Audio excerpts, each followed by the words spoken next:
Halo selamat pagi pemirsa, apa kabar Anda hari ini?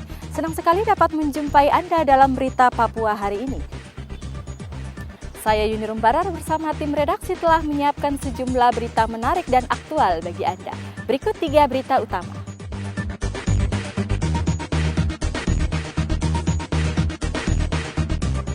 Selundupkan narkoba ke Kabupaten Kepulauan Yapen, 2 pemuda diringkus polisi. Tak terima diberhentikan, puluhan satpam Pasar Sentral Mimika berunjuk rasa.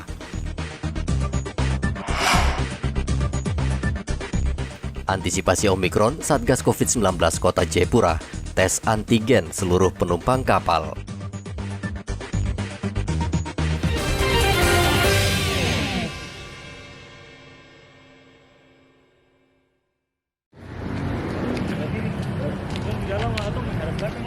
Polisi menangkap 2 pemuda di Pelabuhan Serui, Kabupaten Kepulauan Yapen, Senin kemarin. Kedua orang itu ditangkap karena diduga menyelundupkan narkoba dari kota Jayapura. Mereka langsung dijebloskan ke sel tahanan. Polisi juga menyita 210 gram narkotika jenis ganja. Kapolres Kepulauan Yapen AKBP Ferdian Indra Fahmi memastikan salah satu pelaku adalah seorang residivis yang baru saja bebas dari penjara. 16 bungkus ini setelah yang bersangkutan dibawa ke kantor ya, untuk dilakukan pemeriksaan. Dari hasil pemeriksaan dan timbangan dari barang bukti itu, narkotika jenis ganja ini seberat 210,2 gram. Polisi juga masih menelusuri peredaran ganja di Kepulauan Yapen yang diduga dipasok dari Jayapura melalui jalur laut. Pelaku dikenai pasal 111 Undang-Undang RI Nomor 35 Tahun 2009 tentang narkotika dengan ancaman hukuman maksimal 20 tahun penjara. Rian Tonai melaporkan dari Kepulauan Yapen, Papua.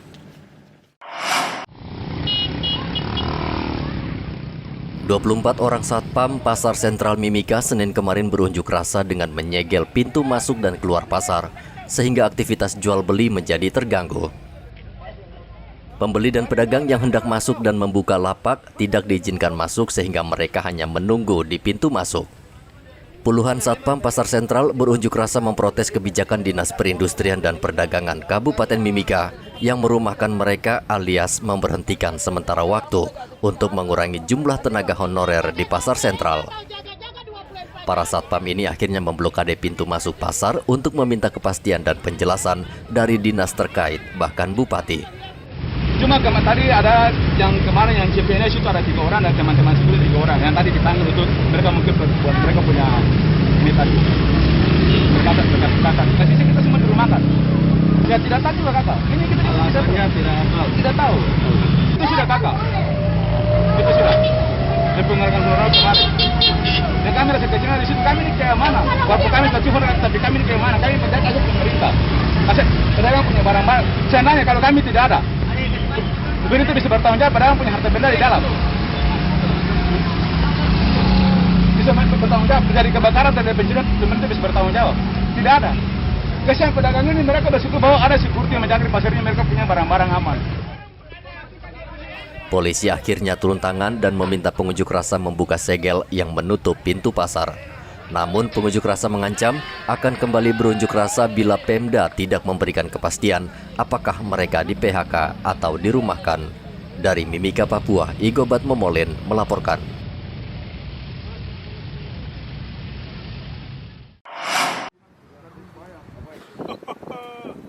Dua suku di Pegunungan Tengah Papua, suku Nduga dan suku Lani akhirnya sepakat berdamai setelah selama 2 pekan mereka berperang karena dipicu konflik keluarga. Kedua suku ini sepakat menghentikan perang setelah didamaikan 2 bupati, yakni Bupati Lani Jaya dan Bupati Nduga. Perdamaian dituangkan dalam perjanjian yang berisi kesepakatan untuk tidak lagi angkat senjata dan menyerang satu sama lain. Perdamaian digelar di halaman Makodim Jayawijaya dan dihadiri oleh Kapolres dan Dandim. Apabila akibat pembunuhan itu, akibat pembunuhan, entah itu bunuh mama, bunuh anak, bunuh bapak, siapapun yang membunuh itu, akibat itu tiba-tiba mau jadi perang, maka hari itu juga TNI Polri langsung rampas itu alat panah, tombak, pisau, dirampas dan dihanguskan. Itu saja. Itu tidak bisa beli dengan uang. Keluarga tidak bisa beli dengan uang. Hari ini saya tanda tangan demi generasi Papua. Pertikaian kedua suku terjadi minggu pekan lalu.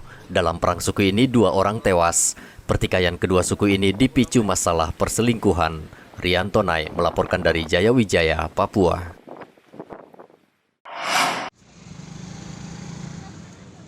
Hampir seluruh sekolah di Merauke sejak Senin kemarin sudah memulai pembelajaran tatap muka atau PTM. Salah satu sekolah adalah Sekolah Dasar Polder. Seperti biasa, siswa di sekolah ini sebelum belajar wajib mencuci tangan dan mengukur suhu tubuh. Mereka juga diwajibkan mengenakan masker. Murid-murid tampak gembira bisa bersekolah kembali. Mereka bisa kembali bertemu dengan teman dan belajar bersama guru setelah sekian lama belajar secara daring. Kamu kelas berapa nih ya, Moren? Kelas berapa? Kelas 6 ya? Kelas 6. Nah, sekarang pembelajaran tatap muka ya? Iya. Moren senang mana, pembelajaran tatap muka atau daring? Tetap muka. Tatap muka, kenapa senang? Karena bisa ketemu sama teman-teman, bisa bermain bersama tapi tanpa bersentuhan. Tanpa bersentuhan ya. Tapi kalau daring itu kenapa memang tidak suka? Karena kalau misalnya ada satu yang tidak punya HP atau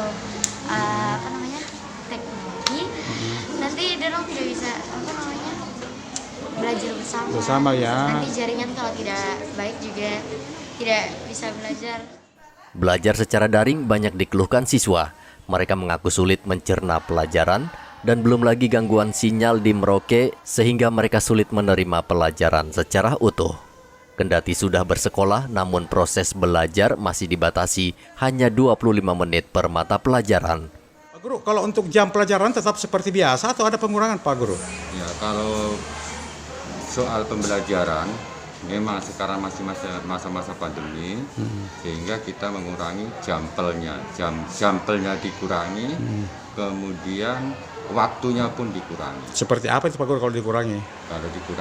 Kalau untuk pembelajaran untuk SD itu per jampelnya itu 35 menit per jampel, namun sekarang kita kurangi menjadi 25 per jampel. Kalau jumlahnya jampelnya, kalau 1 minggu biasanya 7-8 jampel per hari, sehingga kita kurangi menjadi 5-6 jampel jam pembelajaran. Untuk jam pelajaran masuknya seperti biasa Pak Guru kalau pagi ya? Ya, pagi seperti biasa dari jam 7.15 nanti pulang sampai jam 12 untuk kelas atas. Kalau kelas bawah beda. Beda ya. Pak Guru, kalau untuk protokol kesehatan tetap dilakukan di sekolah ini? Ya, kalau yang jelas itu salah satu syarat utama untuk melaksanakan PTM sesuai aturan ke SKB 4 Menteri, bahwa untuk pembelajaran PTM, melaksanakan PTM, protokol kesehatan kita harus laksanakan. Contohnya ya, dari semua warga sekolah wajib memakai masker ya. Cuci tangan, kemudian pengukuran suhu, kemudian masuk di ruang hand sanitizer. Setiap orang yang masuk di kompleks sekolah wajib ya. Hukumnya keempat itu wajib. Meski masih banyak pembatasan, namun PTM disambut gembira siswa. Kendati harus belajar dengan masker di wajah, serta harus mentaati protokol kesehatan. Muhammad Ridwan melaporkan dari Merauke, Papua.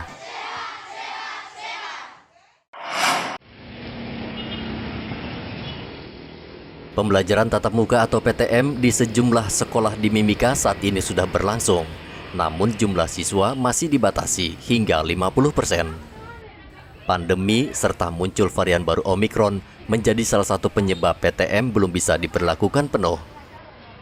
Selama pembelajaran tatap muka, protokol kesehatan juga diberlakukan secara ketat. Sebelum masuk kelas, siswa diwajibkan menggunakan masker dan mengukur suhu tubuh. Di SMP Negeri 1 Mimika, pembelajaran tatap muka dilakukan 2 sesi. Sesi pertama mulai pukul 7:30 pagi hingga pukul 9 yang diikuti 16 siswa dalam satu ruangan kelas. Kemudian sesi kedua dilanjutkan dari pukul setengah 10 hingga pukul 11. Jadi lagi pandemi ini kita masuk sekarang 50%. Terus tetap pakai masker dan jaga jarak. Satu ruangan 15, karena kita jumlah satu kelas 32. Ya, kami di SMP Negeri 2 berkaitan dengan proses pembelajaran sesuai petunjuk dinas. Kami menjalankan satu semester kemarin dan semester yang ini kami mulai dengan pembelajaran 50%. Masih tetap 50%, di mana mengikuti dua tahap, dua sesi ya. Sesi pertama dan sesi kedua. Jadi ada sesi pertama untuk semua kelas 7, 8, dan 9. Dan setelah itu masuk lagi sesi kedua seperti itu juga 7, 8, 9. Nah, jadi ada 6 mata pelajaran yang kami berikan secara manual dalam tatap muka, sedangkan ada beberapa mata pelajaran berikut yang online. Ya, tetap kami memperhatikan protokol kesehatan. Jadi siswa datang pagi, tetap kami tim Satgas dibantu oleh tim Satgas yang sudah disiapkan, ada piket di depan dan piket di dalam, dan juga dengan dibantu oleh security sekolah. Kami tetap memperhatikan untuk protokol kesehatan, menggunakan masker, menjaga jarak, dan juga cuci tangan. Pagi 16 karena 50% ya. Sesi pertama 16, sesi kedua 16. Jadi satu kelas 32 anak kalau terhitung utuh. Kalau 100% berarti contoh 7A 32 anak kita bagi. Sesi pertama 16, sesi kedua 16. Untuk menjamin penerapan protokol kesehatan diterapkan secara ketat, Satgas COVID-19 rutin memantau dan melakukan pengawasan selama proses belajar berlangsung. Dari Mimika, Papua, Igobat Momolin melaporkan. Seorang siswa sekolah dasar di Merauke Sabtu pekan lalu nyaris diculik orang tak dikenal. Beruntung korban berhasil melarikan diri saat dirayu dengan uang oleh penculik. Ririn, salah satu guru di sekolah tersebut, mengatakan siswanya saat itu sedang menunggu jemputan dari orang tua. Saat menunggu di luar sekolah, seseorang dengan mengendarai mobil menghampiri korban dan mengaku hendak menjemput seraya menawarkan uang Rp200.000. Namun korban menolak dan langsung kembali masuk ke sekolah. Kejadian kronologis siswa kami yang menurut cerita isu di luar seperti itu cerita dari orang tuanya begini. Ketika dia pulang sekolah hari Kamis itu, kita kan anak-anak usai sekolah itu pukul 12.05. Nah, kejadian itu sekitar 12:30. Jadi anak-anak kan semua sudah dipulangkan. Nah, orang tua mungkin terlambat jemput. Menurut ceritanya ada 3 orang berbadan gempal menghampiri, yang 2 yang menghampiri, yang 1 katanya ada di atas mobil. Menurut keterangan anak tersebut, mobilnya mobil Hilux warna hitam dan sedikit kotor-kotor di badan mobil itu, mungkin kayak kena percikan-percikan tanah-tanah dari arah jauh gitu. Jadi anak itu disapa oleh 2 orang itu, dia mengatakan, "Adek, bapak suruh jemput karena bapak sibuk," kata gitu. Terus anak itu bertanya, "Om siapa? Saya tidak kenal, saya tidak mau," kata gitu. Terus salah satu orang yang ada di sebelahnya itu menyampaikan, "Ini ada uang 200," sambil mau rogoh ke kantongnya. Jadi anak itu langsung lari masuk ke halaman sekolah. Ceritanya seperti itu kalau yang sudah disampaikan oleh orang tuanya melalui kami. Kejadian ini menyebabkan sejumlah orang tua murid khawatir. Sejak kejadian itu mereka mengantar dan menjemput langsung anak mereka di sekolah. Seperti itu, apa upaya ibu sekarang untuk memberikan rasa aman bagi anaknya, ibu? Kasih pengertian sama anaknya biar tidak ikut orang. Oh gitu. Kelas berapa anaknya, Bu? Kelas 1 SD. Tiap hari diantar, Bu? Iya, tiap hari diantar. Terus dijemput juga? Iya. Dijemput juga. Bu, dengan keadaan seperti itu bagaimana perasaan ibu, artinya upaya penculikan itu, Bu? Ya, waspada lah. Waspada ya. Iya. Jadi tiap hari dijemput, Bu ya? Iya, iya. Rumahnya jauh, Bu? Enggak, di polder saja. Oh, di polder saja ya. Pihak sekolah meminta orang tua murid tetap waspada dan menjaga anak-anak mereka hingga pelajaran selesai. Muhammad Ridwan melaporkan dari Merauke, Papua. Peduli ini hendaknya tertanam juga dalam diri rekan-rekan. Polisi saat ini meningkatkan patroli di sejumlah kawasan rawan di Merauke. Saat musim penghujan, pencurian di beberapa daerah rawan meningkat tajam. Pelaku biasanya beraksi saat rumah dalam keadaan kosong ditinggal pemilik. Kapolres Merauke AKBP Untung Sangaji meminta warga untuk waspada dan selalu memeriksa pintu dan jendela rumah. Tidak segratis dulu ya, cuma kita akan lakukan langkah kita yang mungkin belum bisa saya sampaikan. Saya sudah merancang itu, saya sudah mulai membuat. Nah, rumah-rumah gantung yang banyak kecurian ini, nah ini lagi. Mereka bikin rumah-rumah gantung, mereka bongkar dari bawah, terus jebolnya ke atas. Bagaimana kita mau datang melihat lubang-lubang di setiap bawah rumah? Ini kan perumahan yang tidak manusiawi. Itu yang saya bilang dulu. Akhirnya saya melepaskan beberapa lahan untuk bantu masyarakat yang tinggalnya seperti itu. Ya, mereka juga sama-sama dengan kita berpikir bahwa ayo ada apa-apa lapor, dan mereka juga lihat itu rumah mereka. Selain pencurian di dalam rumah, pencurian sepeda motor juga meningkat. Polisi meminta pemilik motor agar tidak memarkir motor sembarangan dan sebaiknya mengunci kendaraan dengan berlapis agar aman. Muhammad Ridwan melaporkan dari Merauke, Papua.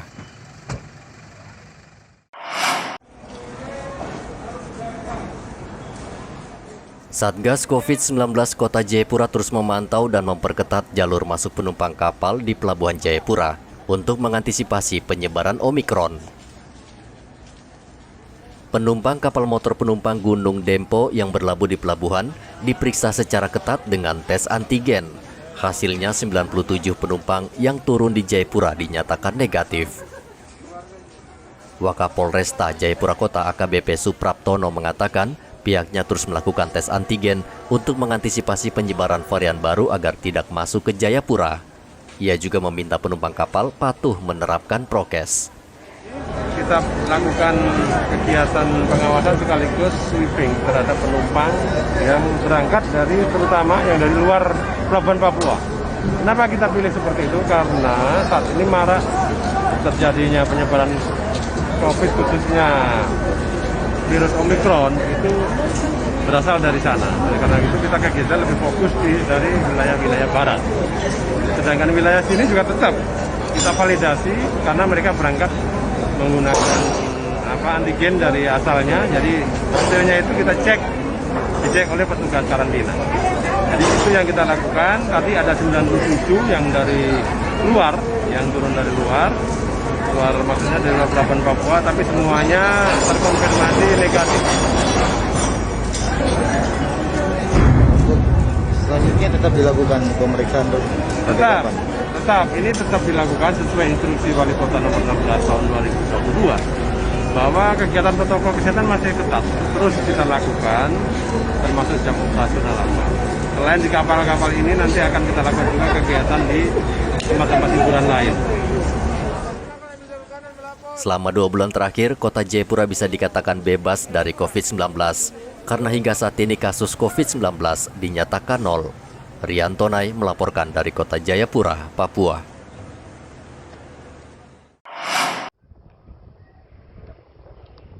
Dua kasus baru COVID-19 ditemukan di Kabupaten Mimika dari pelaku perjalanan. Namun Dinas Kesehatan Kabupaten Mimika belum bisa memastikan apakah kedua orang ini terpapar varian Delta atau Omikron karena harus dilakukan pemeriksaan lanjutan. Kedua pasien tersebut mengaku tidak memiliki gejala sehingga mereka melakukan isolasi mandiri di rumah masing-masing. Sementara Satgas COVID-19 telah melakukan pertemuan untuk melakukan penelusuran untuk melacak kontak terakhir dari kedua pasien. Itu ada penambahan satu kasus baru. 2 hari lalu juga ada satu kasus baru. Jadi di tahun 2022 di tanggal 16, di tanggal 15 sama 16 ada penambahan satu kasus baru. Hari ini saya mau coba evaluasi dengan teman-teman di bidang yang menangani COVID supaya kita melihat kira-kira kasus ini dari mana, pelaku perjalanan, terus tracingnya seperti apa, termasuk kesiapan di rumah sakit seperti apa. Tapi kalau lihat hampir semua melakukan isolasi mandiri, artinya tanpa gejala. Kalau pertanyaannya apakah Delta atau Omikron, saya tidak tahu, karena itu harus pemeriksaan genome sequence. Dan di sini tidak ada, tapi intinya kita dapat COVID. Dinas Kesehatan juga telah berkoordinasi dengan RSUD Mimika untuk mempersiapkan fasilitas di rumah sakit bila penyebaran COVID-19 meningkat tajam.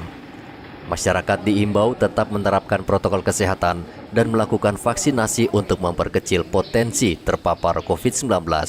Dari Mimika, Papua, Igobat Momolin melaporkan. Informasi tadi sekaligus menutup jumpa kita dalam Berita Papua hari ini. Akhir kata, saya Yunir Barar bersama tim redaksi yang bertugas mengucapkan terima kasih atas perhatian Anda. Selamat pagi, Wanyambe.